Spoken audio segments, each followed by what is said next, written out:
Hey folks, this is Pheelan McPhelan. I want to pick up where I left off this morning in examining the main operational errors of full preterism.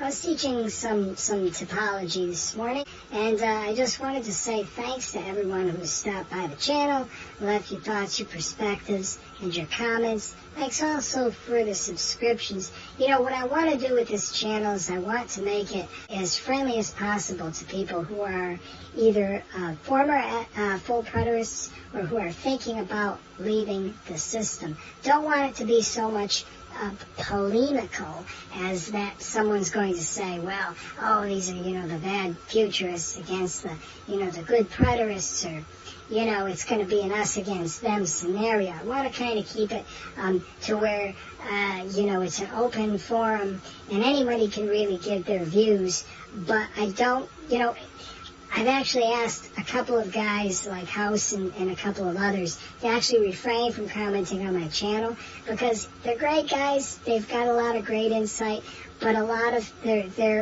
have a polemic approach that's not always friendly towards someone who's perhaps in full preterism. So I want to make sure that that they're doing what they want to do on other channels or whatever, and that I can continue my apologetics work on this channel and hopefully make people see some of the mistakes, some of the main mistakes of full preterism.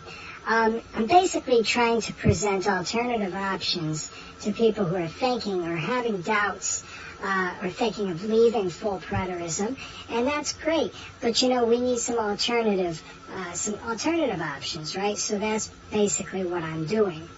I was sitting at my desk earlier when I was working, and I thought of something that I didn't think of this morning when I was doing my podcast in the earlier hours of the day, and that is basically that all the appurtenances of Old Testament worship were fashioned in the wilderness via instructions instituted by Moses, right? So we know there's two teachers, right? There's Moses and there's Christ, and each of them, they both delivered doctrines from a mount, right? So Moses, he delivered his doctrines from Mount Sinai, and then Christ, he delivered his doctrines from, go back to Matthew chapter 5 and you'll see. He delivered his doctrines, the law of the new covenant, you can call it. But the appurtenances of the Old Testament worship were fashioned in the wilderness. So this is pretty much the same thing under the new covenant, that the appurtenances of the New Testament worship were fashioned during the first century via instructions instituted by Christ. So you have, under the Mosaic Institute, you have all of the, the things that they took from Egypt, all the gold, all the silver, all the purple, and the different embroideries or whatever it was that they used to make the sanctuary. And they took those things, and then those things were made in the wilderness, and they were made in the wilderness. And they were used in the wilderness for the divine worship.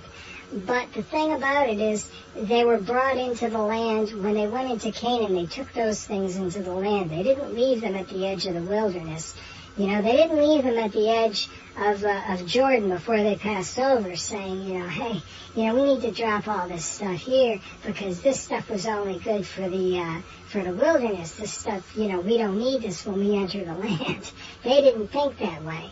They knew they were going to have to take that stuff over, and they were going to continue their worship within the land. That, I think, is a fundamental point of what I'm trying to get at.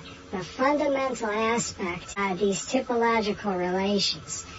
If you believe that everything that they were instituting in that 40-year wilderness period from AD 30 to AD 70, if you believe that everything that they instituted were to be left at the edge of Jordan before they passed over into the land of promise, if you believe that they were to leave those things behind before they passed over, then basically you're a full cessationist, but you also don't have a clue how those truths played out.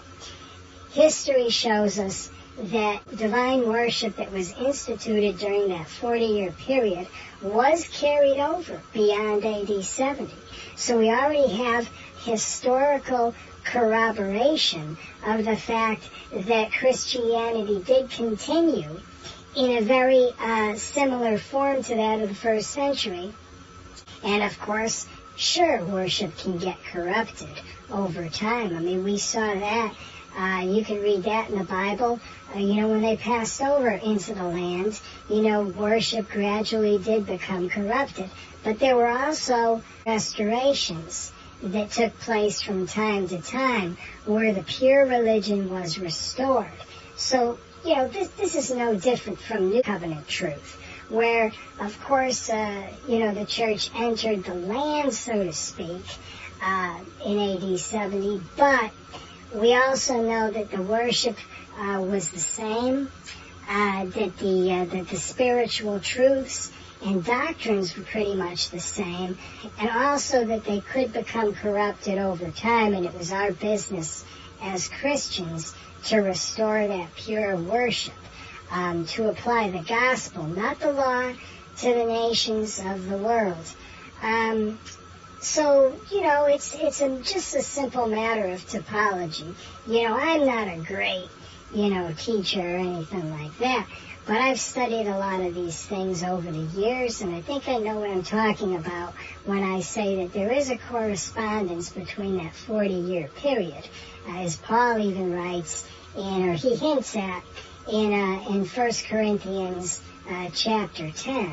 He says that these types were actually were being played out in the first century. People think, well, yes, of course, the types, the wilderness type was being played out, but what about after the wilderness, what about after the 40 years? We have to think of those things as well.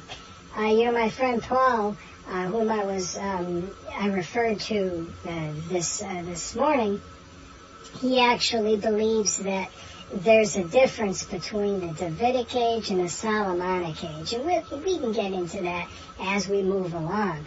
But the Davidic age is basically the age of conquest, right? So it was the age when David was subduing his enemies, and he was, was going through the nations of Canaan, and he was defeating his enemies, and of course he was establishing his kingdom all along. So that's great, right? So if we consider, AD 70 as a land entrance, then we can look at that.